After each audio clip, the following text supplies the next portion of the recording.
மீண்டும் உங்கள் யாவரையும் அன்போடு கூட வாழ்த்தி வரவேற்கின்றோம். நியாயாதிபதிகளுடைய பாடத்திட்டத்துக்கு, நியாயாதிபதிகளுடைய யுகத்திற்கு.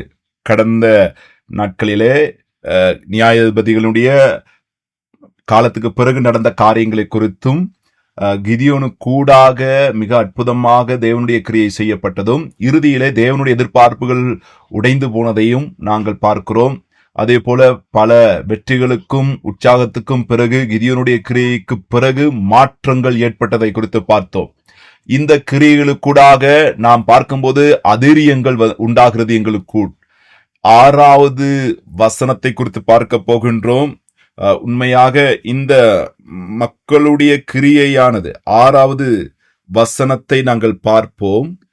10வது அதிகாரம் 6வது வசனத்தை நாங்கள் பார்க்கிறோம். இஸ்ரவேல் புத்திரர் மறுபடியும் கர்த்தரின் பார்வைக்கு பொல்லாப்பு செய்து கர்த்தரை சேவியாமல் அவரை விட்டு போய் பாகாலையும் அஸ்தரோத்தையும் சிரியாவின் தேவர்களையும் சீதோனின் தேவர்களையும் மோவாப்பின் தேவர்களையும் ஆமோன் புத்திரரின் தேவர்களையும் பெலிஸ்தரின் தேவர்களையும் சேவித்தார்கள்.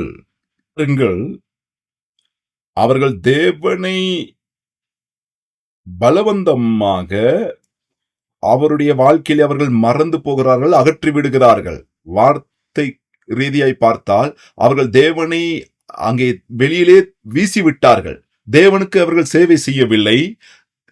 இது மிக ஆச்சரியமான ஒரு காரியம். இது மிக ஒரு காரியத்தை சொல்ல, இது மிகவும் ஒரு துரதிர்ஷ்டமான ஒரு கிரியையாய் காணப்படுகிறது. காரணம், அவர்கள் தேவனை அங்கே ஒதுக்கி விட்டார்கள். 7வது வசனத்தை நாங்கள் பார்க்கும் பொழுது, கர்த்தருடைய கோபம் இஸ்ரவேல் மேல் மூண்டதை பார்க்கிறோம். அவர்கள் தேவனை அவர்கள் கைவிட்டார்கள். எதற்காக? ஏன்? உங்களால் இதை புரிந்து கொள்ள முடிகின்றதா? இது எந்த குறைஞ்சபட்சம் ஏன் இவர்கள் தேவன் ஏன் இவர்கள் ஒதுக்கிவிட்டார்கள்? ஏன் அவர்கள் வெறுத்தால், அல்லாவிட்டால் தேவன் ஏன் அவர்கள் மறுதலித்தார்கள்? தேவன் ஒரு பொல்லாதவராக, தேவன் ஏன் இப்படிப்பட்ட ஒரு காரியத்தை ஏன் இந்த ஜனங்களுக்கு செய்யவன்? ஏன் பெலிஸ்தியருக்கு அந்த மனிதர்களுக்கு பிடிப்பதற்கு ஏன் இடம் கொடுக்கிறார் என்று நீங்கள் சிந்தித்தது உண்டா? இஸ்ரவேலர்கள் அநேக வருடங்கள்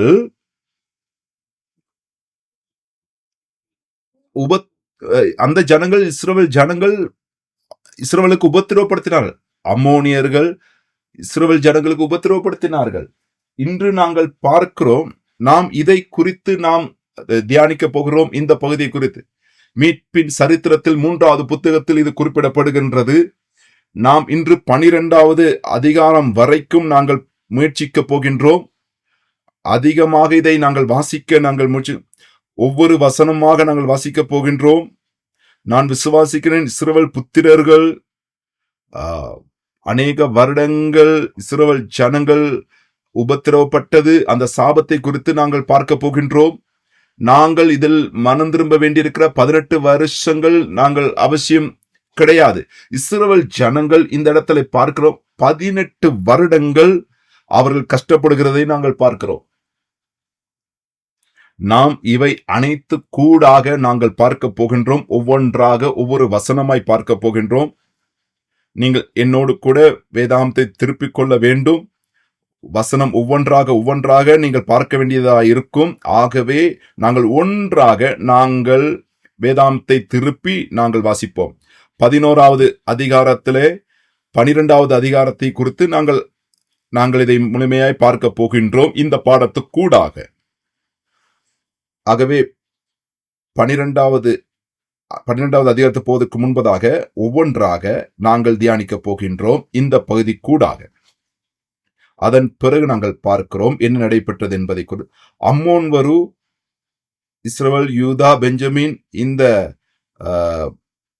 வம்சத்துக்கு விரோதமாக யோர்தானுக்கு அக்கறையில் அவர்கள் தொடர்ந்தும் வந்து அவர்களுக்கு தாக்கத்தை ஏற்படுத்தினார்கள். இது நிமித்தம் துக்கம் பரவியது. இஸ்ரவேலுடைய மற்ற பிரதேசங்களுக்கும் இது பரவி சென்றது. நாங்கள் 10வது வசனத்தை நாங்கள் பார்க்கும்போது, அப்போது இஸ்ரவேல் புத்திரர் கர்த்தரை நோக்கி முறையிட்டு, உமக்கு விரோதமாக பாவம் செய்தோம், நாங்கள் எங்கள் தேவனை விட்டு பாகாலை சேவித்தோம் என்றார்கள்.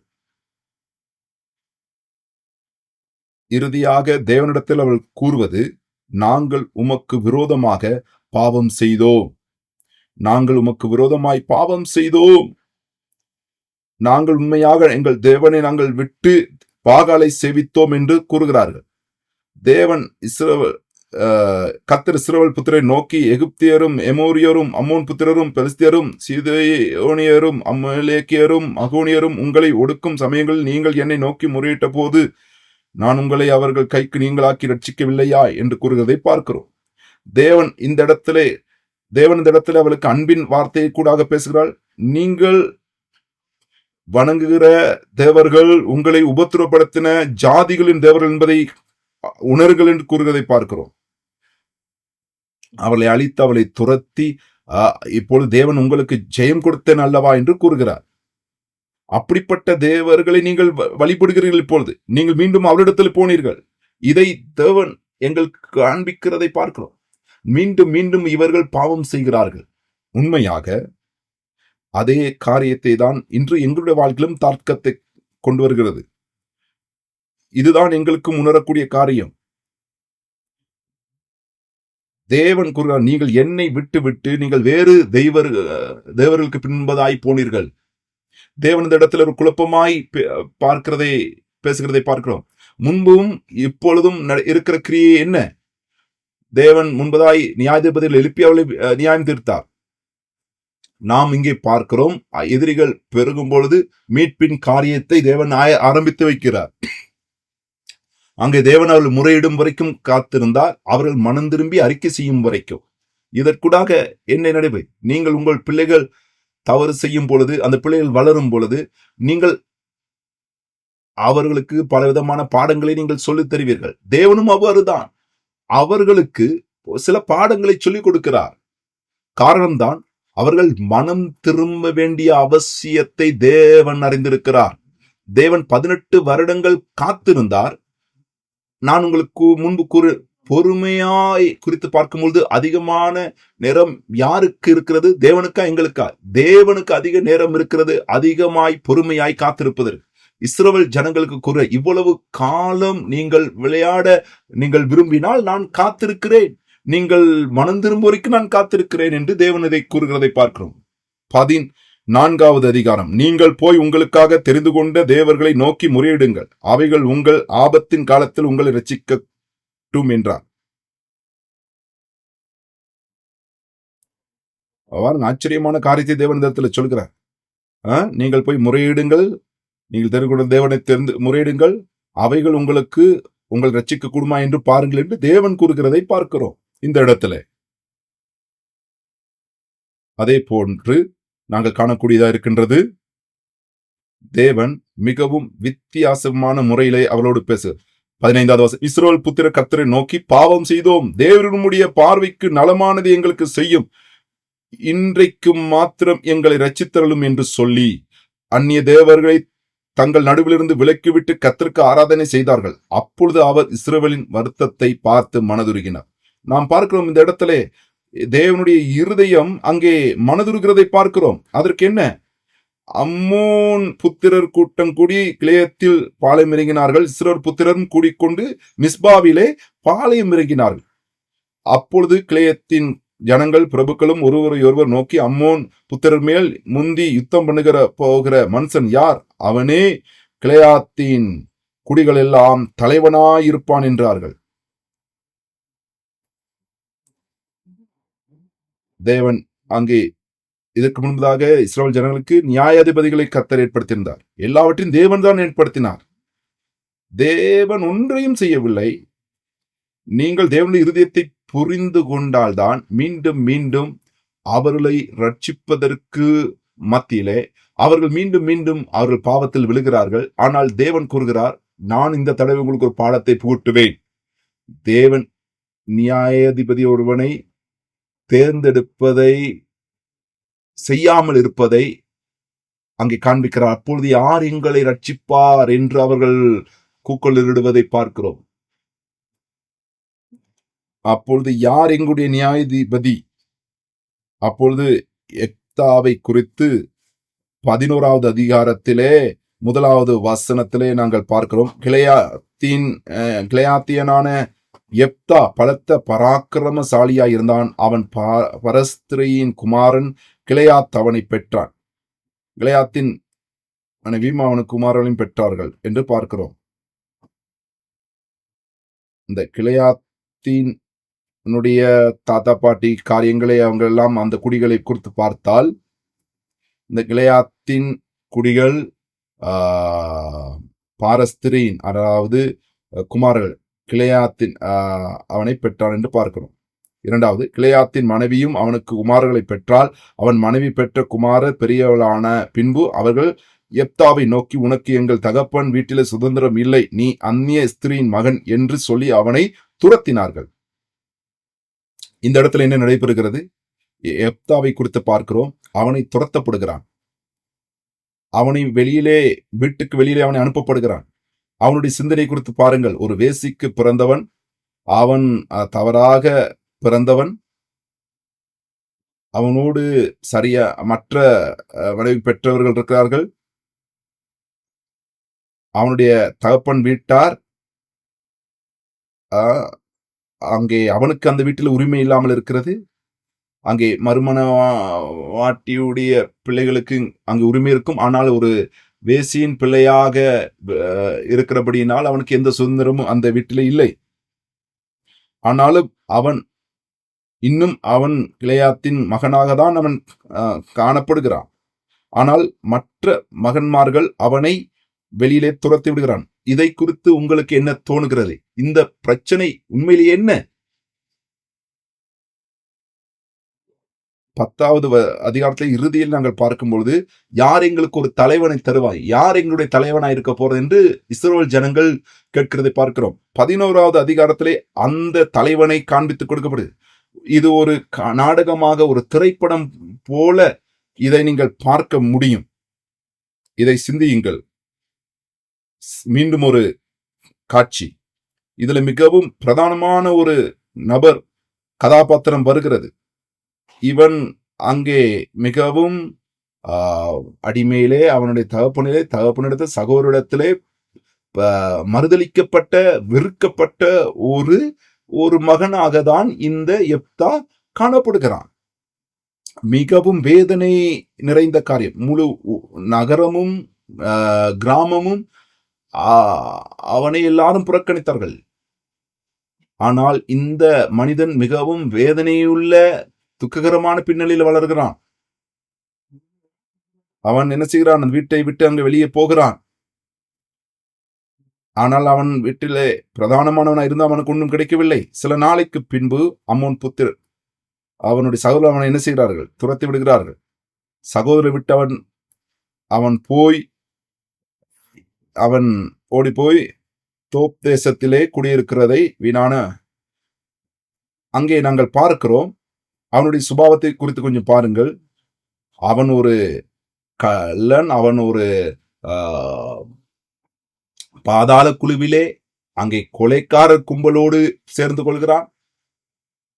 கொள்ளையர்கள் கூட்டத்தில் அவன் அங்கு இணைக்கப்படுகிறான்.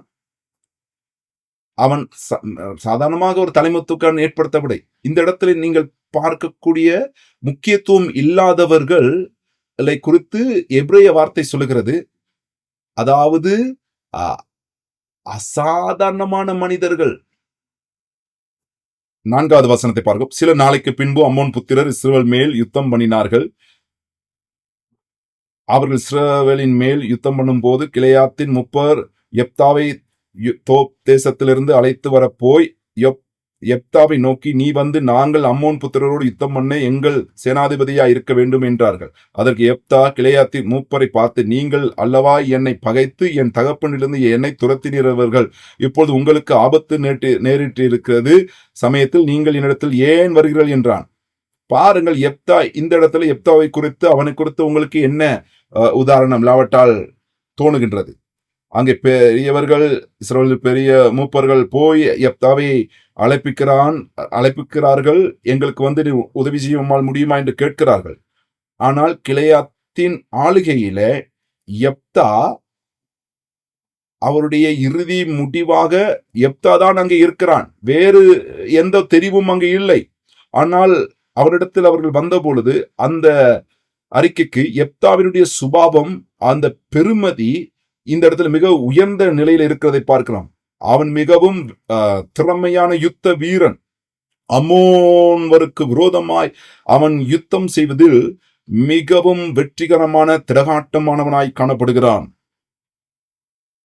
நாங்கள் அவனுடைய பிறகு அவனுடைய தகுதிகளை குறித்து பார்க்க போகின்றோம். நாம் இந்த இடத்துல பார்க்கிறோம், கிறிஸ்தவ வாழ்க்கையிலே எங்களுக்கு மிகவும் சிறப்பான ஒரு பாடமாக இது காணப்படுகிறது. எங்களுடைய சமுதாயத்தினுடைய நோக்கம், பார்வை எப்படியா இருக்கு? நீ சமுதாயத்துல நல்ல ஒரு மனிதனா இருக்க முடியும், நீ எதை செய்தாலும் நீ நல்ல மனிதனா இருக்க வேண்டும். அநேகர் அதற்கு முயற்சிக்கிறார்கள். அவன் மிகவும் சிறந்தவனாக இருக்க வேண்டும், அவன் நல்லவனாக இருப்பதற்கு. நாங்கள் இந்த இடத்துல பார்க்கிறோம், இந்த இடத்துல அவன் என்ன செய்கிறான், என்ன சொல்லுகிறான்? நாம் இந்த இடத்துல பார்க்கிறோம், அவன் அங்கு ரொபின்ஹுட் போல அவன் பணம் திருடுகிற, அங்கே பணம் திருடி இல்லாதவர்களுக்கு கொடுத்தானா? இந்த யெப்தாவோடு இருந்தவர்கள், அவர்களுக்கு வீடு வாசல் இல்லாதவர்கள் தான் யெப்தாவோடு இருந்தவர்கள். அங்கே காணப்படாத, அறியப்படாதவர்களோடு அவர்கள் ஒரு நோக்கத்துக்காக, ஒரு குறிக்கோளுக்காக யுத்தம் பண்ணுகிறதை நாங்கள் பார்க்கிறோம். 8வது வசனத்தை பார்க்கிறோம். அதற்கு கிளையத்தின் மூப்பர் யெப்தாவை நோக்கி, நீ எங்களுடனே கூட வந்து அம்மோன் புத்திரரோடு யுத்தம் பண்ணி கிளையத்தின் குடிகளாகி எங்கள் அனைவர் மேலும் தலைவனாய் இருக்க வேண்டும். இதற்காக இப்பொழுது உன்னிடத்தில் வந்தோம் என்றார்கள். ஆகவே பிரதானவனாய் இருப்பதற்காக தான் நாங்கள் உன்னிடத்தில் வந்து கூறுகிறோம் என்று கூறுகிறாள். இந்த மூப்பர்கள் வந்து அவனை அழைப்பிக்கின்றார்கள். நீ மீண்டும் நீ எங்களுடனே கூட வந்து அம்மோன் புத்திரரோடு யுத்தம் பண்ணு என்று கேட்கிறார்கள். இந்த கிளையாத்தின் குடிகளாகிய எங்கள் அனைவர் மேலும் நீ தலைவனாயிருக்க வேண்டும் என்று அவனுக்கு அழைப்புதல் விடுக்கிறதை பார்க்கிறோம். இந்த யெப்தாவோடு இருந்த மனிதர்களுக்கும் யெப்தாவுக்கும், யெப்தா அதற்கு அம்மோன் புத்திரரோட யுத்தம் பண்ண நீங்கள் என்னை திரும்ப அழைத்து போன பின்பு கர்த்தர் அவளை என் முன்னிலையாய் ஒப்பு கொடுத்தால் என்னை உங்களுக்கு தலைவனாய் வைப்பீர்களா என்று கிளையாத்தின் மூப்பரை கேட்டான். யெப்தா சொல்லுகிறான், உண்மையாகவே நீங்கள் உண்மையாக என்னை தலைவனாய் வைப்பீர்களா என்று கேட்கிறான். தேவனுக்கு முன்பதாக நாங்கள் சாட்சிக்காரர் என்று அவர்கள் கூறுகிறார்கள். நீங்கள் செய்கிற விதமாய் செய்வோம் என்று சொல்லுகின்றார்கள். மற்றவர்கள் கூறுகிறார்கள், நீ பிரதான கட்டளையிடுகிற தலைவனாய் இருப்பீர் என்று சொல்லி. ஆனால் யெப்தா சொல்கிறான், அம்மோன் வருவருடைய கைக்கு உங்களை நீங்கள் ஆக்கி மீட்டெடுத்தால் உங்களுடைய தலைவனாக என்னை வைப்பீர்களா என்று கேட்கிறான். அவன் மிக ராஜரீக மனநிலையிலிருந்து அவன் பேசுகிறான். பாதுகாப்பு அமைச்சராக அல்ல மாத்திரம், எனக்கு தேவை உங்களுக்கு ஜனாதிபதியாய், நான் உங்களுடைய ஜனாதிபதியாய் இருக்க வேண்டும் என்கிறதான் அவன் பேசுகிறான். மற்றவர்கள் எங்களை விட்டு போகல என்று கூறினார்கள். ஆனால் மற்றவர்கள் சொல்ல, எங்களை விட்டு நீ போ என்று சொல்ல. ஆனால் இந்த ஜனங்கள் வந்து சொல்ல, நீர் வந்து இதை பொறுப்பிடும் என்று. 11வது வசனம். அப்பொழுது யெப்தா கிளையாத்தின் மூப்பரோடே கூட போனான். ஜனங்கள் அவனை தங்கள் மேல் தலைவனும் சேனாதிபதியுமாக வைத்தார்கள். யெப்தா தன் காரியங்கள் எல்லாம் மிஸ்பாவிலே கர்த்தருடைய சந்நிதியிலே சொன்னான்.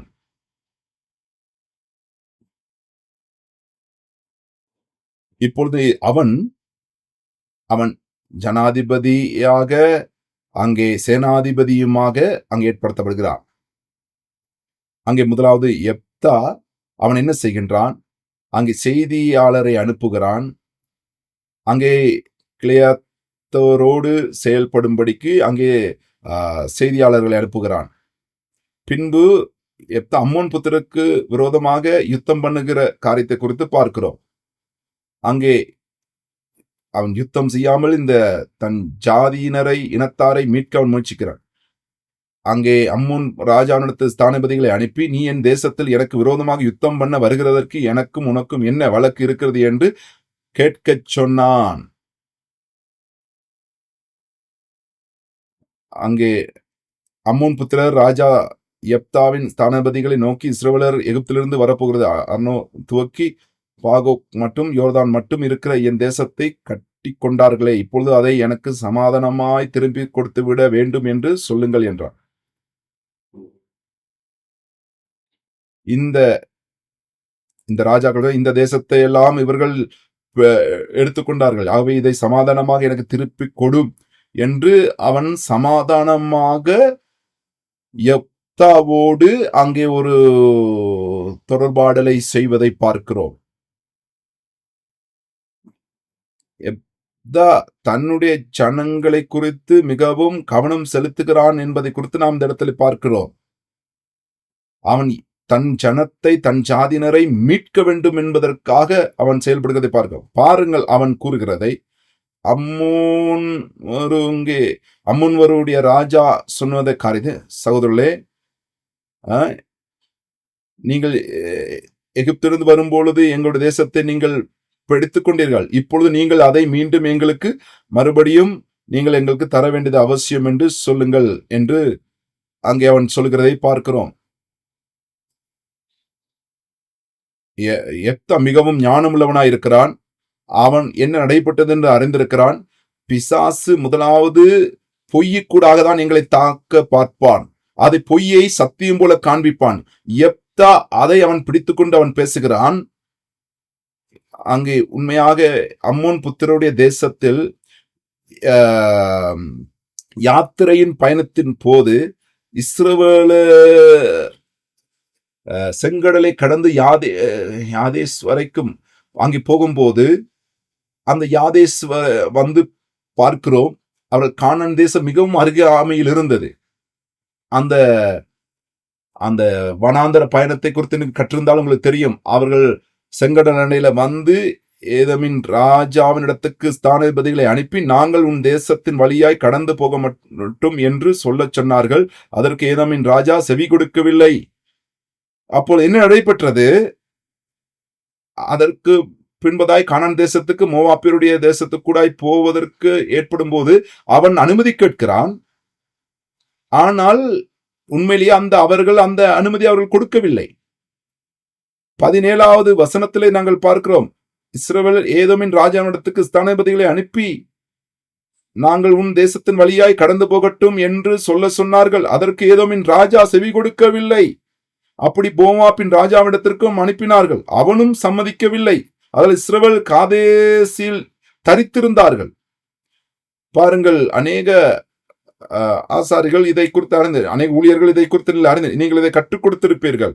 இஸ்ரவேல் மக்களுக்கு தேவையா அடுத்த கரைக்கு போக வேண்டியது. ஆனால் ஏதோமின் ராஜா அதற்கு அவன் அனுமதி கொடுக்கவில்லை. அங்கே காதேசில் அவள் தரித்திருந்தாள்.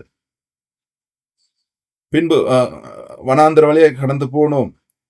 ஏதோம் தேசத்தையும் மோவாப் தேசத்தையும் சுற்றி போய் மோவாப்பின் தேசத்திற்கு கிழக்கே வந்து மோவாப்பின் எல்லைக்குள் பிரவேசியாமல் மோவாப்பின் எல்லையான அர்னோன் நதிக்கு அப்பாலே பாளையம் இறங்கினார்கள்.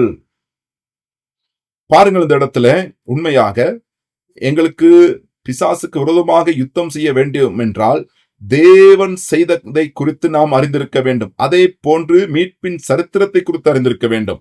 இஸ்ரவேல் மோவாபியருடைய ராஜாவாகிய அங்கே பார்க்கிறோம், எங்களுக்கு இரக்கம் காட்டி உங்களுடைய தேசத்தின் வழியாய் நாங்கள் கடந்து போவதற்கு எங்களுக்கு அனுமதி கொடு என்று சொல்லும் பொழுது, ஆனால் சியோத் அவனுடைய காரியங்களை அவன் என்ன செய்தான்?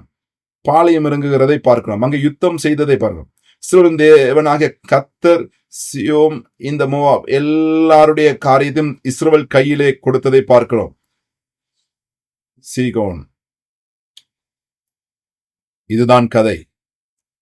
தேவன் இஸ்ரவேலருக்கு உதவி செய்யும் பொழுது எதிரிகள் ஓடி போகிறாள். தேசம் அவளுக்கு கிடைக்கிறது. மீண்டும் இஸ்ரவேல் கைக்கு தேசம் வருகிறது. சாதாரணமாக அங்கு இஸ்ரவேல் கைக்கு வருகிறது.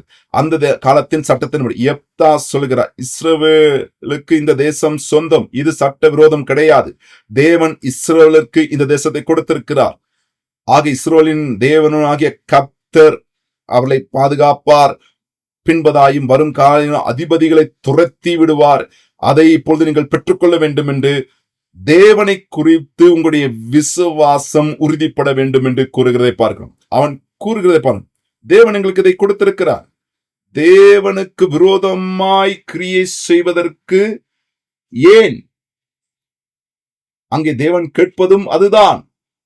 ஏன் தேவனுக்கு விரோதமாக கிரியை செய்கிறீர்கள், ஆயத்தப்படுகிறீர்கள்? எப்தா கேட்பதும் உங்களுக்கு சொந்தமில்லாத காரியத்தை மீண்டும் உங்களுக்கு திரும்ப தருவார் என்று விசுவாசிக்கிறீர்களா? உண்மையாக இந்த தேசம் எப்தாவுக்கு கொடுக்கப்பட்டிருக்கிற ஒன்று. தேவன் கூறுகிறார், அம்மோனியர்களை துரத்தி தேசம் தேசம் கிடையாமல் போகும் என்று சொல்லியிருக்கிறார். இல்லை, இது உங்களுக்கு சொந்தமான தேசம். நீங்கள் யுத்தம் பண்ணின அந்த தேசத்தை தேவன் உங்களுக்கு தருகிறார். நாங்கள் பார்க்கிறோம் இந்த இடத்துல தேவன் துரத்து விடுகிற எந்த காரியத்தை நாங்கள் சொந்தமாக்கிக் கொள்வது அர்த்தம் இருக்கிறதா? அவர்கள் கூறுகிறார், நாங்கள் இதை சொந்தமாக்கிக் கொள்வோம். அது அவருடைய 25வது வசனத்தை பார்க்கிறோம். மேலும் சிப்போரின் குமாரராகிய பாலாக் என்னும் மோவாப்பின் ராஜாவை பார்க்கிலும் உமக்கு அதிக நியாயம் உண்டோ? அவன் இஸ்ரவேலோட எப்போதாகிலும் வழக்காடினானா? எப்போதாகிலும் அவர்களுக்கு விரோதமாக யுத்தம் பண்ணினானா? பாருங்கள், தேவன் கூறுகிறார், நீங்கள் பிழையானவர்களா?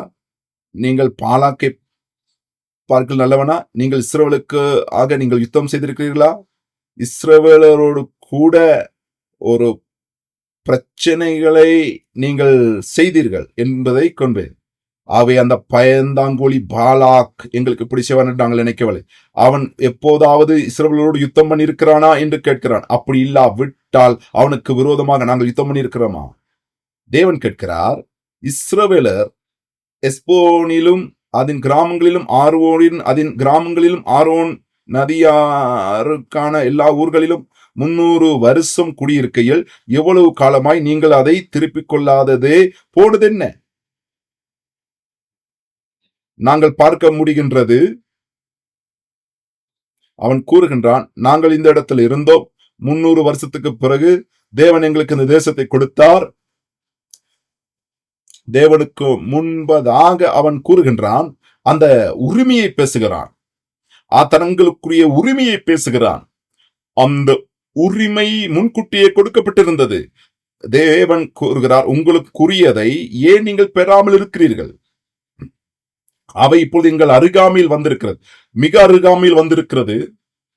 ஆனாலும் அதை எங்களுக்கு சொந்தமாக்கிக் கொள்வதற்கு நாங்கள் முயற்சிப்பதில்லை, நாங்கள் அதற்கு முன்பதாக வருவதில்லை. நாம் இந்த எப்தாவை குறித்து இந்த காலம் வரைக்கும் எப்தாவை குறித்து நான் அதிகமாக அறிந்திருக்கவில்லை. ஆனால் எப்தாவை குறித்து அதிகமாய் நான் விரும்ப காரணம் என்றால், அவனுடைய வீரனாக காரணம் என்னவென்றால், இந்த பாடத்திட்டத்தின் முடிவுக்கு வரும்பொழுது அவன் என்னுடைய வீரனாக எனக்கு ஏற்றுக்கொள்ளக்கூடியதாக இருக்கிறது. 27, நான் உமக்கு விரோதமாய் குற்றம் செய்யவில்லை, நீர் எனக்கு விரோதமாய் யுத்தம் பண்ணுகிறதினால் நீர் தான் எனக்கு அநியாயம் செய்கிறீர். அவன் கூறுகிறான், நான் உங்களுக்கு விரோதமாய் எந்த விரோதமும் செய்யவில்லை, ஆனால் நீர் எனக்கு விரோதம் செய்கிறீர். நீ அந்த தவறு நிமித்தம் என்னோடு நீ பிரச்சனை பண்ண வேண்டாம் என்று கூறுகிறான். அம்மோன் புத்திரருக்கும் நடுவில் நியாயம் தீர்க்க கடவார் என்று அவன் சொல்கிறதை பார்க்கிறோம். அவன் மிகவும் பெரிதாக வல்லமையாய் பேசி மீண்டும் அவன் தேவனிடத்தில் அவன் ஜெபிக்கின்றான். ஆண்டவரே, எனக்கு நீர் உதவி செய்ய வேண்டும். 28வது வசனம், ஆனாலும் அம்மோன் புத்திரரின் ராஜா தனக்கு எப்தா சொல்லி அனுப்பின வார்த்தைகளுக்கு செவிகொடாதே போனான். உங்களுக்கு இந்த இடத்துல புரிந்து கொள்ள முடிகிறதா? அவன் சட்ட ரீதியான ஒரு கடிதத்தை அனுப்புகிறான், ஆனால் அதற்கு அவர்கள் பதில் கொடுக்கவில்லை. அப்படிப்பட்ட சந்தர்ப்பத்தில் உங்களுக்கு என்ன தோணுகின்றது? ஒரு பயம் வரும், என்ன செய்வார்களோ என்று ஒரு பயம். அதன் பிறகு பார்க்கிறோம், பிறகுதான் யுத்தம் மாறும். 29வது, அப்பொழுது கர்த்தருடைய ஆவி எப்தாவின் மேல் இறங்கினார். அவன் கிளையாத்தையும் மனாசே நாட்டையும் கடந்து போய் கிளையாத்தில் இருக்கிற மிஸ்பாவுக்கு வந்து அங்கிருந்து அம்மோன் புத்திரருக்கு விரோதமாக போனான். இப்பொழுது தேவனுடைய அனுமதியை பெற்றுக்கொண்டு அவன் போகிறான். ஆகவே அப்பொழுது எப்தா என்ன சொல்கிறான்? அப்பொழுது கர்த்தருக்கு ஒரு பொருத்தனை பண்ணி, தேவரின் அம்மோன் புத்திரரை என் கையில் ஒப்புக் கொடுத்தால் நான் அம்மோன் புத்திரரில் இருந்து சமாதானத்தை திரும்பி வரும்போது என் வீட்டு வாசற்படியில் இருந்து எனக்கு எதிர்கொண்டு வருவது எதுவோ அதை கர்த்தருக்கு உரியதாகும், அதை சர்வாங்க தகனபலியாகவும் செலுத்துவேன் என்றான். உங்களுக்கு தெரியும், அவனுக்கு ஒரே மகள் தான் இருக்கிறாள். அங்கே ஆஹ், பலியாக கொடுப்பேன் என்று, சர்வாங்க தகன பலியாக கொடுப்பேன் என்று சொல்கிறான். இது ஒரு ஆவிக்குரிய ரீதியாக அங்கே ஆபிரகாம் தன்னுடைய ஒரே பிற குமாரனை அங்கே அக்னியிலே வைத்து அங்கே பலி கொடுக்க, சர்வாங்க தகன கொடுக்க ஆயத்தப்பட்டான். இப்போது இந்த காலத்திலே இஸ்ரவேலின் வீடுகளிலே, அந்த வீடுகள் மேல் அறையிலே மனிதர்கள் இருப்பார்கள். அங்கே வாழுகிற அந்த குடும்பத்தார் மேல் வீட்டில் இருப்பார். கீழே இருப்பது அங்கே மிருகங்களுக்கு, அந்த மிருகங்களுக்கு தேவையான காரியங்களுக்கு தான் கீழ்ப்பகுதி அமைக்கப்பட்டிருக்கும். மேல் அறை கீழ் அறை என்று வேறு பிரிக்கப்படுது. மேல் அறையிலிருந்து கீழே வருவது அவர்களுக்கிடையே, அவர்கள் ஏனில் தான் அவர்கள் கீழே வருவார்கள் மனிதர்கள். ஆனால் இந்த பெண் பிள்ளையானது தகப்பனுடைய வெற்றியை கொண்டாடுவதற்கு என்ன செய்தால், அவள் அங்கே கீழே இறங்கி வந்தால், அங்கே அம்மோன் புத்திரருக்கு விரோதமாக அவன் யுத்தம் பண்ணுவதற்கு அங்கே போய் அங்கே வெற்றி பெற்றார்கள் யெப்தா. அதன் பிறகு நாங்கள் பார்க்கிறோம், அதன் பிறகு நடைபெறுகிறது. அந்த இடத்துல மிகவும் பெரிய ஒரு கொள்ளையை அவர்கள் செய்தார்கள். அவர்கள் கைக்கு ஒப்பு கொடுக்கிறார் அம்மோன் வரை. யெப்தா அம்மோன் புத்திரன் மேல் யுத்தம் பண்ண அவர்களுக்கு விரோதமாய் புறப்பட்டு போனான். கர்த்தர் அவன் கையில் ஒப்புக்கொடுத்தார். அவர்களை ஆரவோர் துவக்கி மின்னீத்திற்கு போகும் மட்டும் திராட்சை தோட்டத்து நிலங்கள் வரைக்கும் மகா சங்காரமாய் முறியடித்து 20 பட்டணங்களையும் பிடித்தான். இப்படி அம்மோன் புத்திரர் இஸ்ரவேல் புத்திரருக்கு முன்பாக தாழ்த்தப்பட்டார். இப்பொழுது யெப்தா மிஸ்பாவில் தன் வீட்டுக்கு வருகிற போது, இதோ அவன் குமாரத்தி தம்புரு வாசித்து நடனம் செய்து அவனுக்கு எதிர்கொண்டு வந்தாள். அவனுக்கு ஒரே பிள்ளையானவள். அவளை அல்லாமல் அவனுக்கு குமாரனும் இல்லை, குமாரத்தியும் இல்லை என்று பார்க்கிறோம். உங்களுக்கு இப்படிப்பட்ட ஒரு கதை இல்லாவற்றால் படத்தை நீங்கள் பார்க்கும்போது ஹாலிவுட் படத்தை போன்று இது வெற்றியை கொண்டாடுகிற ஒரு சந்தர்ப்பம், ஒரு நேரம், வெற்றியை கொண்டாடுகிற ஒரு நேரம். ஆனால் இப்பொழுது தேவன் இந்த இடத்துல அங்கே அந்த கவனம் செலுத்துகிறத பார்க்கும்போது இப்பொழுது இந்த யுத்த காரியம் குறுகிறது. அவன் உண்மையாக அவன் கிளையாத்தோடும் அமரோரோடும் பேசும் பொழுது இப்படிப்பட்ட ஒரு மோசமான காரியம் நடைபெறும் அவன் நினைக்கவே இல்லை. இந்த வெற்றி இவ்வாறான நிலையிலே கொண்டாட எனக்கு நேரிடும் என்று அவன் நினைக்கவில்லை. தன் ஒரே மகளாகிய குமாரத்தி மரிப்பாள் என்று அவன் நினைக்கவில்லை. இது எவ்வளவு துச்ச. அவன் அவளை கண்டவுடனே தன் வஸ்திரங்களை கிழித்துக் கொண்டு, ஐயோ என் மகளே, என்னை மிகவும் மனமடியவும் கலங்கவும் பண்ணுகிறாய். நான் கர்த்தரை நோக்கி என் வாயை திறந்து சொல்லிவிட்டேன், அதை நான் மாற்றக்கூடாது என்றான். என் வாயை திறந்து நான் சொல்லிவிட்டேனே, அதை மாற்றக்கூடாதே என்று சொல்லுது. அநேக நேரத்திலே எங்களுடைய ஜெபம் தேவனுக்கு கொடுக்கிற பொருத்தனை வாக்குறுதிகளை அவ்வளவு பெரிதாக நாங்கள் எண்ணுவது கிடையாது. ஆனால் யெப்தா மாற்றம் உள்ள ஒரு மனிதன். அங்கே வரும்போது, என்னுடைய வாழ்க்கை இல்லாமல் போனாலும் என்னுடைய வாழ்க்கையில வருஷத்தின் ஆரம்பத்தில் நாங்கள் சொன்ன அந்த வாக்குறுதிகளை நாம் நினைவு கூற வேண்டும். நாம் அதை நிறைவேற்றினோமா? இந்த பொருத்தனை எவ்வாறாக நாம் செய்த அப்பொழுது அவள், என் தகப்பனே, நீர் கர்த்தரை நோக்கி உம்முடைய வாயை திறந்து பேசினீர் அல்லவோ, அம்மோன் புத்திரராகிய உம்முடைய சத்துருக்களுக்கு நீதியை சரிக்கட்டும் ஜெயத்தை கர்த்தர் உமக்கு கட்டப்படினால் உம்முடைய வாயில் புறப்பட்டபடியே எனக்கு செய்யும் என்றாள். இந்த காரியம் மீது எங்களுக்கு காண மிகவும் கடினமான ஒரு காரியம். கர்த்தர் உன் கையிலே அங்கே எதிரிகளை கொடுத்தபடியினால், நீ இந்த பொருத்தனை செய்தபடியினால், நீ பொருத்தனை பண்ணினபடியே எனக்கு செய்யும் என்கிறாள். பின்னும் அவன் தன் தகப்பனை நோக்கி, நீர் எனக்கு ஒரு காரியம் செய்ய வேண்டும். நான் மலைகளின் மேல் போய் திரிந்து நானும் என் தோழிமார்களும் என் கன்னிமை நிமித்தம் துக்கம் கொண்டாட எனக்கு 2 மாதம் தவணை கொடு என்றார். அதற்கு அவன், போய் வா என்று அவளை 2 மாதத்துக்கு அனுப்பிவிட்டான். அவள் தன் தோழிகளோடு கூட அங்கே போகிறதை பார்க்கிறோம்.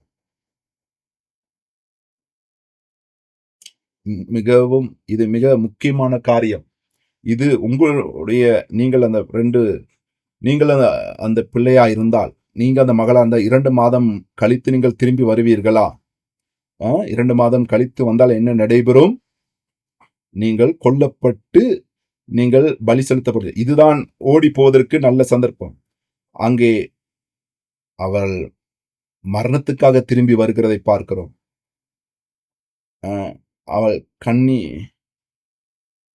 நிமித்தம் மலையில் மேல் போய் தன் தோழிகளோடு சென்று துக்கம் கொண்டாடி 2 மாதத்துக்கு பிறகு வந்து தகப்பனுடைய பொருத்தின்படி திரும்பி வந்து அவள் அந்த பலியை இல்லாவற்றால் அந்த காரியத்தை அவள் நிறைவு செய்கிறார். ஆகவே வருடந்தோறும் இந்த மதத்துக்கு போகிற பழக்கங்கள் இதன் பிறகு வருகிறது. எப்தா இந்த இடத்துல நிறுத்தி என்று எப்தாவுக்கு தேவன் ஒன்றும் சொல்லவில்லை, ஆபிரகாமுக்கு சொல்வது போல சொல்லவில்லை. எப்தா தான் இந்த சட்டத்தை செய்தான். இந்த மகள் தேவனுடைய வெற்றியை கொண்டாடி நடனமாடி கொண்டாடும் பொழுது, அவள் அன்று நடனமாடி கொண்டாடினதற்கு, தன் ஜனத்தினுடைய மீட்பை கொண்டாடுவதற்கு, வெற்றியை கொண்டாடுவதற்கு. ஆனால் அவளுடைய மரணத்துக்காக தான் அவள் ஆடி இருக்கிறாள். அவள் மறிக்க வேண்டிய நிலை ஏன் வந்தது? அவளுக்கு ஏன் அந்த இடத்துல பலியாக வேண்டிய நிலை ஏற்பட்டது? இந்த நடனத்துக்கு இந்த நகரத்தின் எல்லா மனிதர்களும் வந்திருந்தால் என்ன நடைபெற்றிருக்கும்? எப்தாவுக்கு அங்கே செய்ய வரும் தன்னுடைய விசுவாசத்தை கிரியையிலே அங்கே சோதித்து பார்க்க வேண்டிய நிலைக்கு வந்திருப்பான். அவன் உண்மையாக இந்த தன்னுடைய ஜனங்களுடைய உரிமைக்காக, வெற்றிக்காக, அந்த வெற்றியின் சந்தோஷத்தை கொண்டாடுவதற்காக அவன் நிற்கிறான். இந்த இடத்துல இன்னொரு பிரச்சனை இருக்கிறது. தேவனுக்கு ஏன் அவன் அங்கே பொருத்தனையை செய்தான்? தகப்பன் தான் இந்த பொருத்தனை, அவன் ஜெபித்து பொருத்தனை. ஆனால் அதை நிறைவேற்றியது மகள். அவள் அதை மறுக்காமல் ஜீவனுள்ள ஒரு பலியாக அவள் போகிறதை பார்க்கிறோம். அங்கு உபாகமம் புத்தகத்திலே 23வது அதிகாரத்திலே 23வது வசனத்தை பார்க்கும், உன் தேவனாகிய கர்த்தருக்கு நீ ஒரு பொருத்தனை செய்தால் அதை செய்ய நீ கவனமா இருக்க வேண்டும் என்று நாங்கள் பார்க்கிறோம். அதை செய்யாத பட்சத்தில் அது பாவம். நீங்கள் அதை நிறைவேற்றாத பட்சத்தில் அது பாவம். உன் உதடுகளினால் அறிக்கை செய்த காரியத்தை நீ நிறைவேற்றும் அளவும் தேவனாகிய கர்த்தருக்கு நீ செய்த பொருத்தனையை அதை நீ நிறைவேற்ற வேண்டும். அந்த பொருத்தனை நிறைவேற்றாத பொருத்தனை நிறைவேற்ற முடியாத பட்சத்தில் அதை பொருத்தனை செய்யாமல் இருப்பது நலம் என்று சொல்லப்படுகிறது. மிக தெளிவாக ஒரு பொருத்தனை நிறைவேற்ற முடியாத பட்சத்தில் நாங்கள் பொருத்தனை செய்யாமல் இருப்பது நலம் என்று சொல்லப்படுகிறது. அநேக நேரங்களில் பொருத்தனை சொல்லிவிட்டு நாங்கள் அவசரப்படுகிறோம் அங்கே அதை மாற்றி அமைக்க. நாங்கள் ஜெபிக்கும் பொழுது நாங்கள் முன்பதாய் பின்பதாய் கடந்த காலங்களை பார்க்கும்போதும் நாங்கள் செய்த காரியங்களை குறித்து நீங்கள் சோதித்து பாருங்கள். உங்களுக்கு செய்ய முடிகிறதை மாத்திரம் நீங்கள் செய்ய முடியாதவைகளை குறித்து நீங்கள் ஜெபிக்காதீர்கள். அது உங்களை குற்றப்படுத்தும். எங்கள் ஜெபங்களை எங்களுடைய உதடுகளில் சொல்கிறதை குறித்து நாம் செய்வதற்கு நாம் பொறுப்புள்ளவர்களாக இருக்கிறோம் என்பதை சிந்திக்க வேண்டும். எங்களுடைய மனசாட்சியை நாங்கள் ஏமாற்றக்கூடாது. எங்களுடைய அந்த நிலையான அந்த மனசாட்சியை அது ஒழுங்கானதாக, நேர்மையானதாக இருக்க வேண்டும். ஆமென். நாங்கள் ஆபேலை போல இருக்க வேண்டும். ஆபேலினுடைய வழியை நாம் பின்பற்ற வேண்டும். சங்கீதம் 62:14 நாங்கள் பார்க்கிறோம். அங்கே சர்வாங்க தகன பலியோடு மண்டையிலே நான் வருவேன், என் பொருத்தனை நிறைவேற்றுவேன் என்று சொல்லுகிறதை அந்த இடத்துல பார்க்கிறோம். தாவீது அங்கே கூறுகிறார், நாங்கள் விசுவாசிப்போம் என்றால் அது எங்களுடைய கிரியையிலே, எங்களுடைய விசுவாசத்திலே செய்கிற காரியம் என்று கூறுகிறதை பார்க்கிறோம். நாம் உண்மையிலே விசுவாசிக்கிறதை எங்கள் கிரியை இல்லாவிட்டால் அது மாறுபட்டது. அது பாவத்துக்கு எங்களை முன்னோக்கி கொண்டு செல்லும். அது பாவமாக மாறிவிடும். ஆக நீங்கள் வீட்டுக்கு நீங்கள் போகும்போது, உங்களுக்கு நேரம் இருக்கும் போது இந்த வசனங்கள் ஏசாயா 56:10, சங்கீதம் 22:17 நான் முன்பதாய் இதை கூறினேன் விசுவாசிக்கிறேன். அதை போன்று உங்களுக்கு முடியும். சங்கீதம் 61:8 இந்த வசனம் இதை நீங்கள் வாசித்து பார்க்க, தேவனுடைய முன்பதாக நாங்கள் எங்கள் விண்ணப்பங்களை, எங்களுடைய அறிக்கைகளை குறித்து நாம் எவ்வளவாக கவனமாக பொறுப்புள்ளவர்களாக அதை செய்ய வேண்டும் என்பதை குறித்து பார்க்கிறோம். ஆக இந்த வார்த்தையில் நீங்கள் போய் வாசியுங்கள். நாம் யெப்தாவை குறித்து பார்க்கும்போது, யெப்தா தேவனோடு செய்த அந்த உடன்படிக்கை, அவன் அதை நிறைவேற்ற வேண்டிய கடமை இருந்தது. அவனுக்கு நேரிட்டது அதை நிறைவேற்ற. அவனுக்கு இருந்த ஒரே மகள், வேறு பிள்ளைகள் இருக்கவில்லை, அவளுக்கு வேறு மகன்மார் இருக்கவில்லை யெப்தாவுக்கு. ஆனால் அவனுக்கு இருந்த ஒரே ஒரு மகள் தான் இருந்தாள். சுத்தமான நல்ல ஒரு கன்னி மகள் தான் இருந்தாள். அவளுக்கு ஒரே மகள் தான் இருந்தாள். யெப்தா தேவனுக்கு தேவனிடத்தில் வெற்றியை கட்டி ஜெபித்ததை நீங்கள் ஞாபகம் வைத்துக் கொள்ளுங்கள். நாம் பார்க்கின்றோம், அவன் கூறுகிறார், தேவனே, நான் ஜெயம் பெற்று நீ ஜெயம் கொடுத்து நான் வரும்பொழுது என் வீட்டுக்கு முன்பதாய் வருகிற எதை வேண்டுமென்றால் நான் அது உமக்கு தகன பலியாய், நான் சர்வாங்க தகன பலியாய் செலுத்துவேன் சொன்னான்.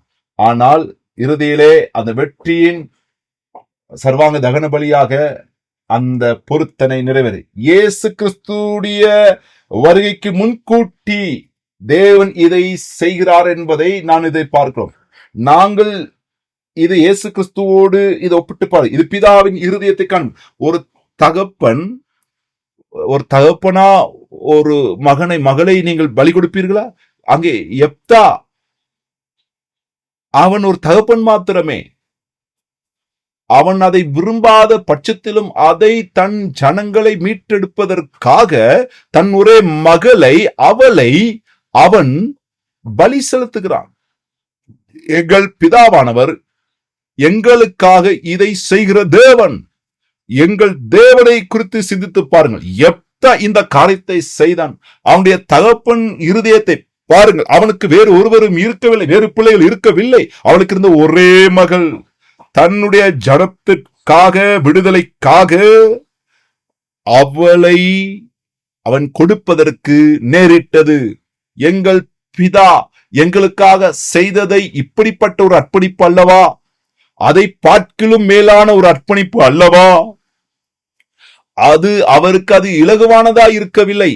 அவர் தேவனுக்காக இதை தன் ஒரே மகளை இலகுவாக அங்கே கொடுத்தார் என்று அது ஒப்பிட முடியாது. அங்கே மரணத்துக்கு அப்பால் மனிதனுக்கு வெற்றியை வைக்கவில்லை. இயேசு கிறிஸ்துவின் மரணத்தினால் தான் மனுஷனுக்கு வெற்றி நிச்சயிக்கப்பட்டிருக்கிறது. ஆகவே இயேசு கிறிஸ்துடைய வெற்றி உங்கள் அனைவருக்கும் கொடுக்கப்பட்டிருக்கிறது. ஞாபகம் வைத்துக் கொள்ளுங்கள். அது இலகுவானதாக இருக்கவில்லை தேவனுக்கு. அது இலகுவாக இருக்கவில்லை தேவன் அதை செய்வதற்கு. அந்த வெற்றியை நீங்களும் நானும் அனுபவிப்பது பிதாவினுடைய அந்த அர்ப்பணிப்பின் நிமித்தம். இஸ்ரவேலுடைய வெற்றிக்கு, அவளுடைய மரணத்துக்கு பிற்பாடு யெப்தாளுடைய மரணத்துக்கு கூடாக நாம் பார்க்கின்றோம், உண்மையாக தேவன் தன் ஒரே பேரான குமாரன் கூடாக நாம் பார்க்கிறோம் முழு உலகத்தையும் வெற்றி கூடாக விடுதலையாக்குகிறார். தேவனுக்கு முன்பதாய் நான் செய்கிற பொருத்தனைகள், வாக்குறுதிகள், ஜெபங்களை குறித்து நாம் சிந்திக்க வேண்டும். நீங்கள் தேவனுக்கு பொருத்தனை செய்தால் அதை நீங்கள் நிறைவேற்ற வேண்டும். அதை தான் தேவன் எதிர்பார்க்கின்றார். நான் இந்த வருடத்திலே ஒரு முறையாவது வேதாகமத்தை வாசிப்பேன் என்று தீர்மானம் எடுத்தால், அந்த பொருத்தனை செய்தால், உண்மையாக அதை செய்வதற்கு கடினமாய் இருந்தாலும் அதை நீங்கள் செய்யாமல் இருப்பது, பொருத்தனை செய்யாமல் இருப்பது நலமாயிருக்கும். நாங்கள் உண்மையாக கடினமான காரியங்களுக்காக நாம் இவைகளுக்கு எங்களுடைய கவனத்தை செலுத்த வேண்டும். நாம் தேவனுக்கு சொல்லுகிற காரியங்களை குறித்து நான் விசுவாசிக்கிறேன், நான் உம்மை மாத்திரமே நான் நம்புகிறேன், விசுவாசிக்கிறேன், நான் உமக்காக ஜீவிப்பேன், மரிப்பதற்கும் ஆயத்தம். சற்று சிந்தித்து பாருங்கள், இப்படிப்பட்ட அறிக்கைகளை குறித்து நாம் எவ்வாறான அறிக்கை செய்கிறோம்? 12வது அதிகாரத்தை நாங்கள் பார்க்கும் பொழுது நாம் இன்னும் சில வசனங்களை நாங்கள் பார்ப்போம். இந்த அறிக்கை எப்படி ஆயிருக்கிறது? 1வது வசனம், எப்ராஹிம் மனுஷர் ஏகமாய் கூடி வடக்கே புறப்பட்டு போய் யெப்தாவை நோக்கி, நீ எங்களை உன்னோட கூட வரும்படி அழைப்பியாமல் அம்மோன் புத்திரர் மேல் யுத்தம் பண்ண போனதென்ன? உன் வீட்டையும் உன்னையும் கூட அக்னியால் சுட்டு போடுவோம் என்றார்கள். பாருங்க, இப்படி பேசுவது இது தகுதியா நேரமா? உன்னுடைய வீட்டையும் உன் வீட்டையும் அக்னியில் சுட்டு போடுவோம் என்று சொல்ல, இந்த மனிதர் வேறு யாருக்காவது இப்படி கூறினார்களா? கிதியோனுக்கு பேசினார்கள், இதே வண்ணமாய் பேசினார்கள். கிதியோனுக்கும் கிதியோனை பார்த்து, நீ செய்ததே எல்லாவற்றையும் பெரிய காரியம் செய்தாய். ஆனால் இந்த இடத்துல பார்க்க, யெப்தா இந்த சந்தர்ப்பத்திலே அவன் மகளை அவன் இழந்து இருக்கிற ஒரு நேரத்திலே இந்த மனிதர்கள் அவனுக்கு கூறுகிற காரியம். 2வது வசனம், அதற்கு யெப்தா, எனக்கும் என் ஜனத்திற்கும் அம்மன் புத்திரரோடு கூட பெரிய வழக்கு இருக்கும்போது நான் உங்களை கூப்பிட்டேன், நீங்கள் என்னை அவர்கள் கைக்கு நீங்களாக்கி ரட்சிக்கவில்லை. நீங்கள் கிதியோனை போல நீங்கள் என்னை, யெப்தா இந்த இடத்துல கிதியோனுக்காக அல்ல, அவனுக்கு விரோதமாக இவர்கள் செயல்படுவதை பாருங்க. நல்ல ஒரு பதிலை அவன் கொடுக்கிறான். நீங்கள் எனக்கு விரோதமாக யுத்தம் பண்ணுவதற்கு நீங்கள் ஏன் வந்திருக்கிறீர்கள் என்று அவன் கூறுகிறதை பார்க்கிறான். நீங்கள் ஏன் கிளையாத்தின் குடிகளை சேர்த்து எப்ராயிமுக்கு விரோதமாக யுத்தம் செய்தார், ஒரு பாடத்தை புகட்டினான். ஆனால் அதற்கு நீங்கள் போக இடமளிக்கவில்லை. எப்ராம் அவர்கள் மத்தியிலே நீங்கள் ஓடி போனோம் என்பதை அவன் கூறுகிறதை பார்க்கிறோம். அங்கே அவன் அவர்களுக்கு நல்ல ஒரு பாடத்தை புகட்டுகிறான். உண்மையிலே இந்த மனிதர்கள் யுத்தத்துக்கு விருப்பம் இல்லை, ஆனால் இவர்கள் பேசிக்கொண்டே இருக்கிறார்கள். இதற்கு தான் அவர்கள் விருப்பப்படுகிறார்கள். யெப்தா அவர்களுக்கு நல்ல பதிலை கொடுக்கின்றான்.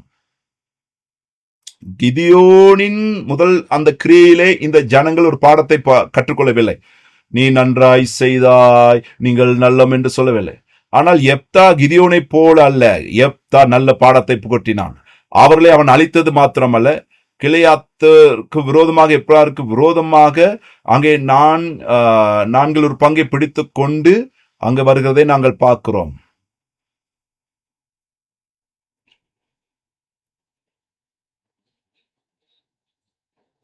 கிளையாத்தர் எப்ராமுக்கு முந்தி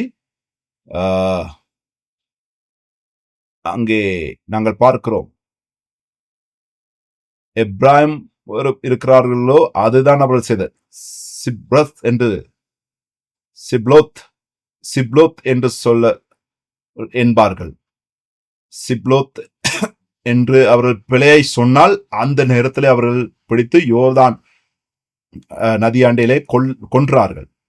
அந்த யோர்தான் நதியானது இரத்த வெள்ளமாய் போனது. அப்பொழுது அங்கே 42,000 பேர் அங்கே அவர்கள் மரித்து போனார்கள். யெப்தா இஸ்ரவேலை 6 வருஷம் நியாயம் விசாரிக்கிறான். கிளையோத்தியனான யெப்தா மரித்தான். கிளையத்தில் ஒரு பட்டணத்தில் அடக்கம் பண்ணப்படுகிறான். அவனுக்கு பின்பு பெத்லேம் ஊரானாகிய இப்சான் இஸ்ரவேலை நியாயம் விசாரித்தான். அவனுக்கு 30 குமாரரும் 30 குமாரத்திகளும் இருந்தார்கள். 30 குமாரத்திகளையும் புறத்திலே விவாகம் பண்ணி கொடுத்து தன் குமாருக்கு 30 பெண்களை புறத்திலே கொண்டான். அவன் இஸ்ரவேலை 7 வருஷம் நியாயம் விசாரித்தான். குடும்பத்தில் அதிகமாய் பிள்ளைகளை பெற்றெடுக்கிறதை அவன் என்ன செய்தான்? தன்னுடைய பிள்ளைகளுக்கு மக்களை வேறு தேசத்திலிருந்து அவன் 30 திருமணங்களை செய்கிறான். அவன் 7 வருஷம் நியாயம் விசாரிக்கிறான் இஸ்ரவேலரை. 7 வருஷத்தில் 30 திருமணங்களை செய்து 60 பிள்ளைகளுக்கும் திருமணம் செய்து வைக்கிறான். இதை கொஞ்சம் யோசித்து பாருங்கள். இந்த மனிதன் தன்னுடைய பிள்ளைகளுக்கு திருமணம் செய்து கொடுப்பதற்கு அவனுடைய முழு காலத்தையும் அவன் ஒப்பு கொடுத்திருந்தான். இதுதான் 10வது வசனம். பின்பு இப்சான் மரித்து பெத்லகேமிலே அடக்கம் பண்ணப்பட்டான். அவனுக்கு